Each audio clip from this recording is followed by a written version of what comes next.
नमस्कार, आप देख रहे हैं हल्ला बोल टीवी। मैं हूं दीपक शर्मा और हमारे साथ हैं बिहार के पूर्व डीजीपी अभियान। हम बात करेंगे उस छात्रा की जो अपनी आंखों में एक डॉक्टर बनने का सपना लेकर जहानाबाद से पटना आती है, लेकिन अब वो इस दुनिया में नहीं है। वो इस दुनिया में नहीं है और उसने जिस तरह से इस दुनिया को छोड़ा है वो झकझोरने वाला है। तो क्या एक समाज के रूप में हमारी ये जिम्मेवारी नहीं है कि जिसने भी उसके साथ गलत किया है, जो भी उसके गुनहगार हैं, उनको सख्त से सख्त सजा दिलाई जाए? यह भूमिका पुलिस के कंधों पर है, लेकिन पूरे मामले में जो शुरुआती जांच हुई है पुलिस की तरफ से, उस पर उंगली उठ रही है। आज खुद सीआईडी के एडीजी ने माना है कि एफएसएल की टीम वहां देर से पहुंची है, तो यह हो सकता है कि पीओ पर यानी शंभू गर्ल्स हॉस्टल में कई तरह के जो एविडेंस हैं वो नहीं मिल पाए होंगे। क्यों हुई ये लापरवाही पुलिस की तरफ से, और अगर इसकी वजह से गुनहगार बच निकलते हैं तो ये जिम्मेवारी किसकी होगी? इस पर बात करेंगे हम पूर्व डीजीपी अभयानंद से।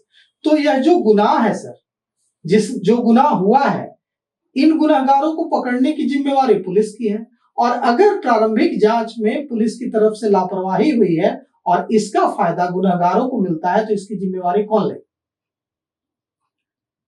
मैं एक बहुत मौलिक इशू पर आपका ध्यान आकृष्ट करूंगा।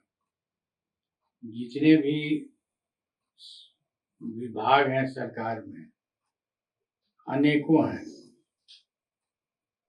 वो, और जो बिहार सरकार का पुलिस विभाग है, आपने कभी सोचा कि इस दोनों में अंतर क्या है? अंतर ये है कि बिहार का कोई भी विभाग ऐसा नहीं है जिसकी उत्पत्ति कानून में हुई हो, सिवाय पुलिस के। बिहार पुलिस एक्ट, और न सिर्फ उत्पत्ति के बाद जो उसका कार्य करने की परंपरा है, तरीका है, वो भी मूलतः कानूनी है। कोई दूसरा विभाग नहीं है जो कानून पर आधार बना करके और काम करता है। वो सब जितने भी लोग हैं वो काम करते हैं प्रशासनिक आदेश के अनुसार। तो आज से नहीं, हमारे इंडिपेंडेंस के पहले से भी पुलिस विभाग काम करती थी कानून पर, और उसकी उत्पत्ति भी कानून से ही होती है। कोई चाहे उसके स्ट्रक्चर को तोड़ देना तो नहीं तोड़ सकता है, जो भी वो कानून में लिखा हुआ है। दुर्भाग्यवश हो ये गया कुछ वर्षों से कि पूरे विभाग के स्ट्रक्चर को, उसके काम करने के तौर तरीका को तोड़ करके बराबर बना दिया गया है। जैसे लगता है कि बिहार सरकार का कोई एक विभाग है जिसमें एक आदेश निकल गया और वो पुलिसिंग बदल जाएगी। तो यहाँ यही हुआ है, और ये कई मायनों में हो जा रहा है। इसमें थोड़ा विभत्स रूप ले लिया है। ऐसी घटनाएं होती हैं, मैं ये नहीं कहूँगा कि प्रतिदिन हो रही हैं, लेकिन हाँ हो रही हैं। तो उसके जो प्रक्रिया कानून में लेड आउट है, उस तरीके से काम कीजिए।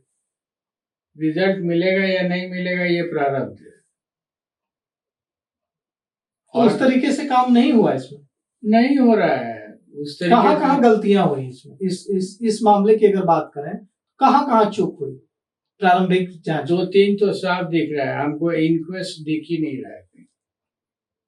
पोस्टमार्टम के लिए परिजन उसके डेड बॉडी को लेकर चले गए, पुलिस को मतलब ही नहीं था कि इसका पोस्टमार्टम होना चाहिए। प्राइवेट डॉक्टर्स लोग कुछ बोल दिए, उसके आधार पर अपना निष्कर्ष निकलता है। ऐसे कहीं होता है क्या? हर घटना में एक घटना स्थल होता है, पीओ होता है। घटना स्थल पर कोई जा ही नहीं रहा है। हमको बात समझ में नहीं आती है कि पुलिसिंग इतना कैसे बदल जाएगा। एफएसएल की टीम जब घटनास्थल पर जाती है तो जो सबूत, अगर जितनी जल्दी एफएसएल की टीम जाएगी उतनी ज्यादा चांसेस होते हैं, संभावना होती है कि उनको सबूत मिलेगा, और अगर गिरफ्तारी होगी तो कोर्ट में केस चलेगा, वहां सबूतों के बिना पर ही तो सजा होगी। तो अगर एफएसएल की टीम कई दिनों बाद गई है, जो खबर है उसके मुताबिक 3 दिनों तक तो कोई पुलिसकर्मी वहां गया ही नहीं।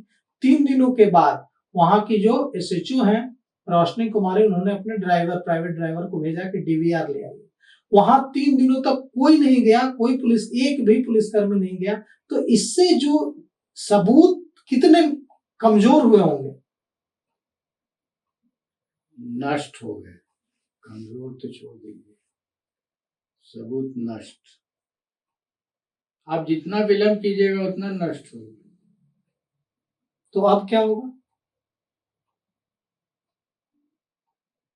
होना क्या है, जो स्थिति मेस्टअप है वहां से फिर से स्टार्ट कीजिए। जो मेस्टअप है तो मेस्टअप, यहाँ से भी अगर बहुत धीर धैर्य से शुरू किया जाए और बहुत फोकस्ड वे में किया जाए, साइंटिफिक वे में किया जाए तो कुछ मिल सकता है। एफएसएल की टीम वहां गई, जैसा कि सीआईडी के एडीजी ने बताया कि आज ही उन्होंने पुलिस मुख्यालय में प्रेस कॉन्फ्रेंस करके बताया कि एफएसएल की टीम गई। रविवार को भी हमारा दफ्तर खुला रहा, हमने इस केस के लिए काम किया पूरे दिन संडे को, और हम उम्मीद करते हैं कि जल्द से जल्द इस मामले में हम रिपोर्ट दे देंगे। उन्होंने यह भी कहा कि ADG weaker section doctor Amit Jain, Patna के आईजी जितेंद्र राणा, तमाम लोग वहां पहुंचे और उन्होंने पीओ का घटनास्थल का मुआयना किया। अब सवाल यह उठता है कि जो इस मामले में एक्यूज है मनीष चंद्रवंशी और मनीष रंजन, जो छात्रा है उसकी माँ और उसके पिता मामा का कहना है कि जब वे लोग थाने पहुंचे तो वहां वे देखते हैं कि एक व्यक्ति वीआईपी ट्रीटमेंट मिल रहा है एक व्यक्ति को, और वो हीटर दिया गया है उसको हाथ सेकने के लिए, और हाथ सेक रहा है। हम लोगों ने पता लगाने की कोशिश की कि यह व्यक्ति कौन है, तो पता चला कि जिसकी आवभगत में पुलिसकर्मी लगे हुए हैं, तो पता चला कि ये वही व्यक्ति है मनीष चंद्रवंशी और मनीष रंजन, जो हॉस्टल का मालिक है और जिसके खिलाफ शिकायत लेकर हम थाने पहुंचे। तो अगर पुलिसिंग ऐसे होगी कि एक्यूज की मेहमान नवाजी होगी, और जो विक्टिम का परिवार है वो आरोप लगा रहा है कि उसे डराया गया है, धमकाया गया है, कहा गया है कि आप पैसे ऑफर किए जा रहे हैं हॉस्टल वालों की तरफ से, आप ले लीजिए, नहीं तो आपको बाद में पता चल जाएगा। दीपक जी, इतना डिटेल तो हम जानते नहीं है, और ये बहुत इम्पोर्टेंट डिटेल नहीं है कि उसको हीटर दिया गया है या नहीं। इम्पोर्टेंट डिटेल है कि जो प्रोसीजर फॉलो होना चाहिए वो हुआ है कि नहीं, और वो हमको होता हुआ दिख नहीं रहा। क्यों नहीं हुआ प्रोसीजर फॉलो? और इसके लिए जिम्मेवार जो लोग हैं उनके खिलाफ तो सख्त एक्शन होना चाहिए। आपका प्रश्न है कि क्यों नहीं फॉलो हुआ। जब आप तय कर लेते हैं कि विभाग जो है वो कानून से नहीं चलेगा, वो इंडिविजुअल्स के विम्स एंड फैंसीज पर चलेगा, तो फिर सिर्फ एक ही जगह गड़बड़ी थोड़ी ही होगी, तो पूरे विभाग में गड़बड़ी होगी। कानून से नहीं चल रहा है, कानून की किताब से नहीं चल रहा है, नहीं चल आईपीसी, सीआरपीसी, भारतीय न्याय संहिता, बीएनएस से नहीं चल रहा है, तो फिर ऑपरेशन लंगड़ा नहीं ना होगा। ऑपरेशन लंगड़ा कहीं लिखा हुआ है। ये तो अपराधियों में खौफ पैदा करने के लिए हो रहा है। तो खौफ पैदा करने पर ये भी नहीं होना चाहिए था। अगर खौफ पैदा हो गया तो फिर रेप भी नहीं होना चाहिए, फिर भ्रष्टाचार भी नहीं होना चाहिए। दो रास्ते, या तो समाज में आम लोग डरेंगे या अपराधी डरेंगे। अगर अपराधियों में दहशत है, अपराधियों में खौफ है, तो ये तो समाज के लिए अच्छा है। हाँ, सही बात है। क्वेश्चन सिर्फ एक ही खड़ा होगा कि अपराधी है कौन। जो डकैती कर लेता है और जो मर्डर कर दे रहा है वही अपराधी है, या जो घूस ले रहा है वो भी है।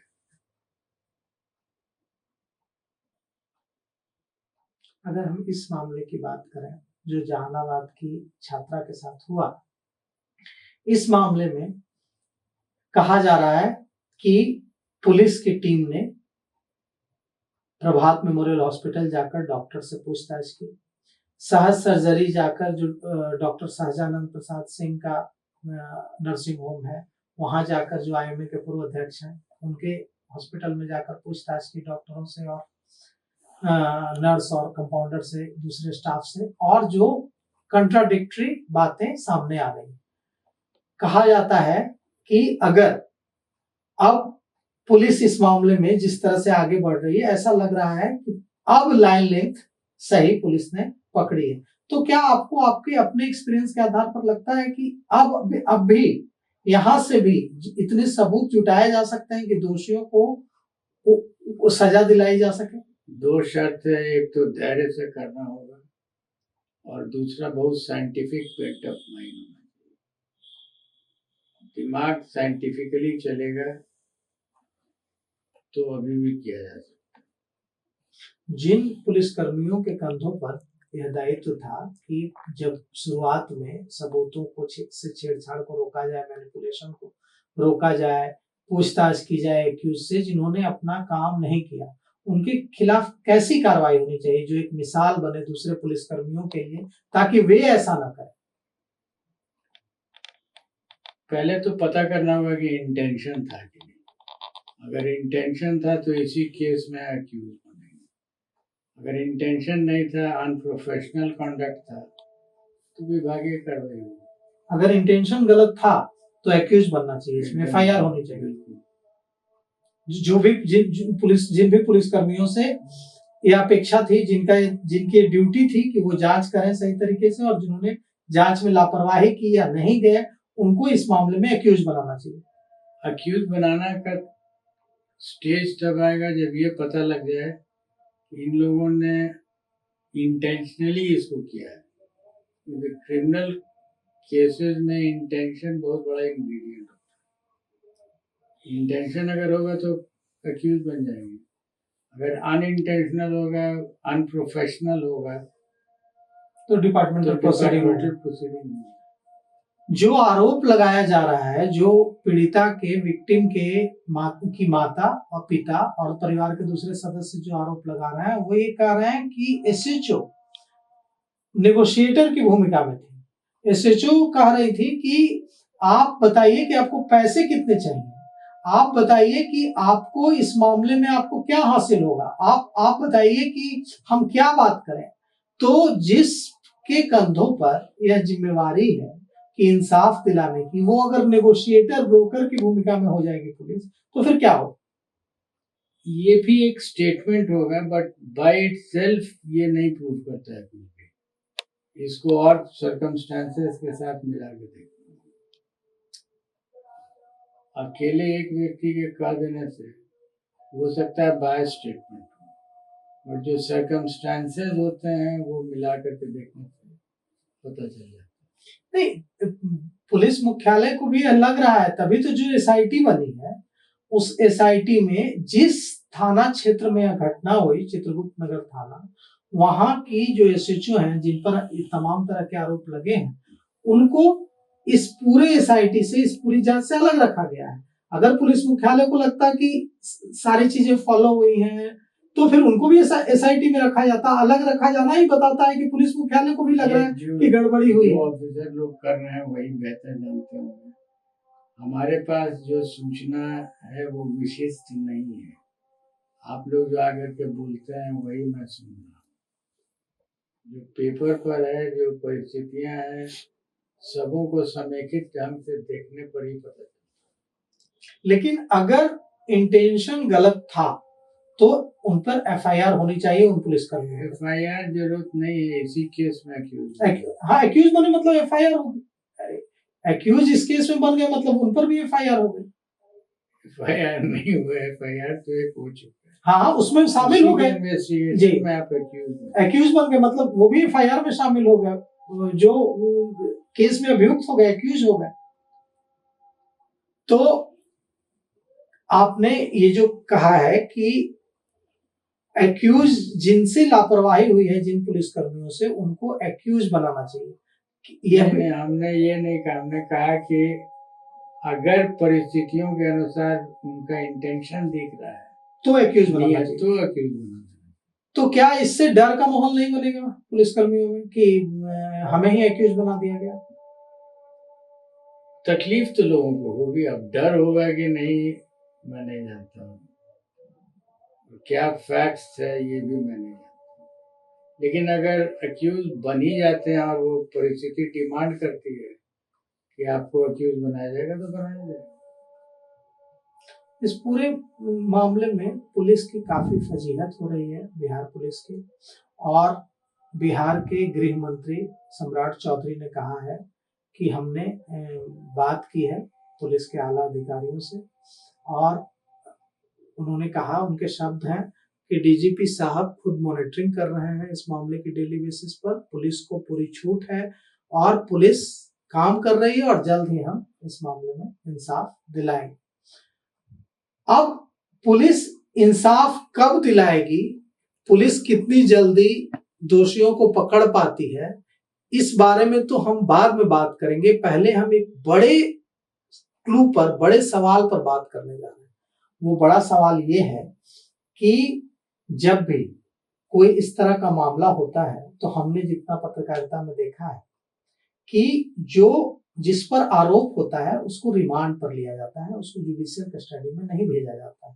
ताकि रिमांड पर इसलिए लिया जाता है ताकि उससे पूछताछ की जाए, उससे जानकारी ली जाए। इस मामले में जो आरोपी है, जो एक्यूज है, मनीष चंद्रवंशी उर्फ मनीष रंजन, उसको कोई रिमांड पर नहीं लिया गया, उससे कोई पूछताछ नहीं की गई, उसे जेल भेज दिया गया। तो क्या पुलिस ने इतनी भी जरूरत नहीं समझी कि हाँ उससे रिमांड पर लेकर उससे कोई पूछताछ की जाए कि हाँ इस बारे में बताइए क्या आपका रोल था? एज आई सेड, हमको जानकारी नहीं है कि कितने फैक्ट्स पर वो अरेस्ट हुआ है और कितने फैक्ट्स पर रिमांड लेना चाहिए था या नहीं लेना चाहिए, जानकारी बिल्कुल नहीं है, इसलिए हम कमेंट नहीं कर पाएंगे कि ये रिमांड लेने लायक मैटर था कि नहीं था। हमने डिटेल्स देखा नहीं है। उसका फॉरवर्डिंग मेमो जो था वो अगर मिल जाए देखने को तो क्लियर हो जाएगा कि ये क्या है। हम लोग जो इस तरह के मामलों में देखते हैं कि जो एक्यूज होता है उससे पूछने के लिए पुलिस के पास सवालों की लंबी फहरिस्त होती है, लंबी लिस्ट होती है कि हाँ आप ये बताइए आप कहाँ थे, ये आप क्या कर रहे करेगा कि उसको किस एविडेंस पर अरेस्ट किया गया, ये हमको जानकारी नहीं है, इसलिए नहीं बता सकते। और अगर पता चल जाए कि कौन एविडेंस पर अरेस्ट हुआ है तो तुरंत पता चल जाएगा कि रिमांड लेना है कि नहीं लेना। एक आरोप लगा है इस मामले में कि कहा परिजनों ने, छात्रा के परिजनों ने, कि जब हम लोगों ने कहा कि हमारी बेटी के कपड़े कहाँ हैं तो हमें बताया गया, सीनियर डॉक्टर्स ने बताया और वहां मौजूद दूसरे लोगों ने बताया कि कपड़े फेंक दिए गए। आपको कपड़े की क्या जरूरत है? कपड़ा बेटी चाहिए कि कपड़ा चाहिए? ये क्या सबूतों से छेड़छाड़ का मामला नहीं है अगर कपड़े फेंक दिए गए हैं तो? बिल्कुल है। आप देखिएगा, पुराने जमाने से एक ट्रेडिशन था, थाना में पेड़ होता है, उस पेड़ में कपड़ा बांध बांध के लटकाया हुआ रहता है। वही है जो डेड बॉडी का कपड़ा था थाना में रखा जाता है, उसको मालखाना में नहीं रखते हैं, उसको पेड़ में लटका देते हैं। तो कपड़ा of victim is an exhibit, proper exhibit है, वो कोर्ट मांगता है उसको, उसमें एविडेंस होता है। आई डो नॉट नो हुआ क्या, कपड़े का मिला नहीं मिला, क्या हुआ, कई तरह की चीजें हुई। कपड़ा मांगा गया तो कहा कपड़ा फेंक दिया गया, जब उसको अस्पताल ले जाया गया तो पूरे कमरे की अच्छी से धुलाई की गई, पुलिस तब तक 3 दिनों तक तो पहुंची ही नहीं, पूरे कमरे को धो दिया गया, जिस बेड पे वो सोती थी उस बेड को वहां से हटा दिया गया। ये सब मैनिपुलेशन सबूतों के साथ छेड़छाड़ में नहीं आएगा? बिल्कुल आएगा। अनप्रोफेशनल कॉन्डक्ट है पुलिस का, अनप्रोफेशनल। नहीं, जो हॉस्टल संचालक है उसको भी क्या जल्दी थी, क्या ये तो इन्वेस्टिगेट करो कि धो देना, सब कुछ हटा देना, सब कुछ वहां से रिमूव कर देना, ये तो बताता है कि काफी कुछ छिपाने की कोशिश की जा रही थी। अनप्रोफेशनल तो जरूर है, या तो जानकारी नहीं है, अब इंटेंशनली किया कि नहीं किया, ये तो जो लोग जा रहे हैं देख रहे हैं वही बताएंगे। इसमें ये आरोप लगा है कि ये जो हॉस्टल का संचालक है मनीष चंद्रवंशी और मनीष रंजन, ये 5 साल पहले जहानाबाद से पटना आया था और एक अस्पताल में 15,000 रुपए की नौकरी करता था। 5 साल बीते हैं और 5 सालों में आज इसके पास करोड़ों रुपए की संपत्ति है, करोड़ों की बिल्डिंग्स हैं, और पूर्णिया के सांसद पप्पू यादव ने आरोप लगाया है कि यह व्यक्ति रैकेट चलाता है और रैकेट चला करके, वो सांसद हैं, जनप्रतिनिधि हैं, उन्होंने अगर कुछ कहा है तो पुलिस को उनसे जानकारी लेनी चाहिए कि आपके पास ये जानकारी है तो आप बताइए, आप जनप्रतिनिधि हैं, मेंबर ऑफ पार्लियामेंट हैं, पुलिस की मदद कीजिए कि इसमें आपके पास और क्या सूचना है पुलिस से शेयर करने की, पुलिस को उनसे बात करनी चाहिए। उन्होंने कहा कि मेरे पास जानकारी है कि यह व्यक्ति रैकेट चलाता है और ये कई तरह की गलत गतिविधियों में संलिप्त है, तो ऐसे व्यक्ति से को रिमांड पर लेकर पूछताछ करनी चाहिए पुलिस को कि नहीं करनी चाहिए? करनी अवश्य चाहिए, लेकिन एक बात आपको हम बताते हैं, जिस कानून की बात हम कर रहे हैं एविडेंस एक्ट में, वहां पर bad character of an individual is not evidence against him, ये ध्यान हमेशा रखना होगा। अगर कोई मामला दूसरा हो और उसमें वो अक्यूज बन जाए, उसमें एविडेंस आ जाए, तो उस एविडेंस को आप यहाँ नहीं ला सकते अनलेस कि दोनों में कोई कनेक्शन, दोनों में कोई रिलेशनशिप। तो इसको कहते हैं bad character is not evidence against anyone. इसका कैरेक्टर खराब है, इसलिए वो जितना क्राइम है वही किया है, he is involved in everything, it's not correct approach। तो लेकिन उससे एक इंडिकेशन मिलता है कि इसमें कहीं संबंध है, उसका बैड कैरेक्टर इस लाइन का है, it gives you some clue to prove. तो देखिए, बिहार के पूर्व डीजीपी अभयानंद, जिनकी पुलिसिंग को बिहार में नहीं पड़ोसी राज्यों में भी एक मिसाल के तौर पर देखा जाता है, उन्होंने कई चीजें इस केस से जुड़े कई चीजों पर प्रकाश डाला है और अपने एक्सपीरियंस के आधार पर कई चीजें शेयर की है। हमें उम्मीद है कि बिहार की पुलिस हमारी जो ये बातचीत है, इससे इस केस के इन्वेस्टिगेशन में थोड़ी मदद जरूर मिलेगी। तो फिलहाल इस पेशकश में इतना ही। आगे की खबरों के लिए देखते रहिए हल्ला बोल टीवी। शुक्रिया।